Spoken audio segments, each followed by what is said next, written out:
Pemerintah dan DPR RI sepakat untuk menambah jumlah 15 kursi di DPR. Hal itu diputuskan dalam rapat panitia khusus rancangan Undang-Undang Pemilu.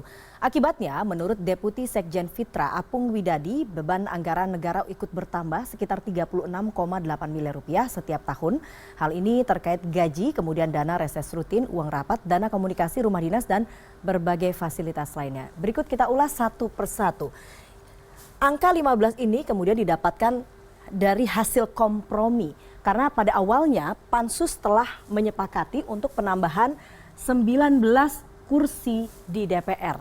Terkait usulan tersebut, Menteri Dalam Negeri Cahyokumolo menyampaikan bahwa pemerintah menawarkan sebetulnya 5-10 kursi saja.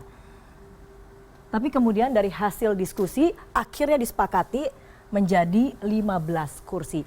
Alasan DPR untuk mengusulkan penambahan kursi adalah demi keadilan, kemudian proporsional dan juga pemerataan. Ini berdasarkan jumlah penduduk di Indonesia. Karena selama 10 tahun terakhir jumlah penduduk terus bertambah.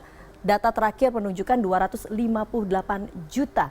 Angkanya adalah jumlah penduduk Indonesia. Pansus kemudian menilai penambahan kursi tersebut sangat penting mengingat ada tambahan provinsi baru juga, yakni Kalimantan Utara yang kemudian diresmikan pada tahun 2012.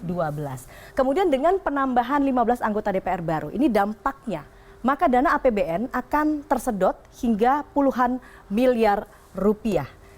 Untuk pertama, dana reses sebesar 1,7 miliar rupiah dikali 15 orang, menjadi 22,5 miliar rupiah. Kemudian ada gaji 63 juta rupiah per orang dikali 15 menjadi 11,3 miliar rupiah per tahun. Jika dijumlahkan angkanya menjadi 33,8 miliar rupiah. Ini dengan catatan belum ditambah dengan penambahan uang rapat dan juga komunikasi. Dan juga ada tambahan ruang kerja dan rumah dinas. Sehingga diperkirakan menurut Fitra angkanya bisa membekak menjadi 38 miliar rupiah lebih. Kemudian dengan adanya penambahan 15 kursi baru anggota DPR yang sudah disepakati DPR dan juga pemerintah, maka jumlah wakil rakyat di Senayan ini akan membengkak menjadi 575 kursi.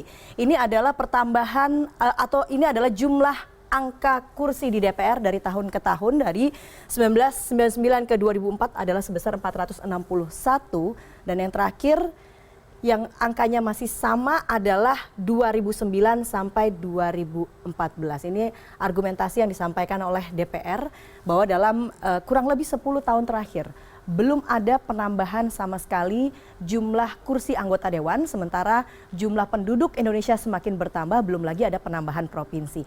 Semoga saja 575 kursi ini, penambahan ini berbanding lurus dengan perbaikan kinerja anggota dewan yang sampai saat ini masih belum memuaskan.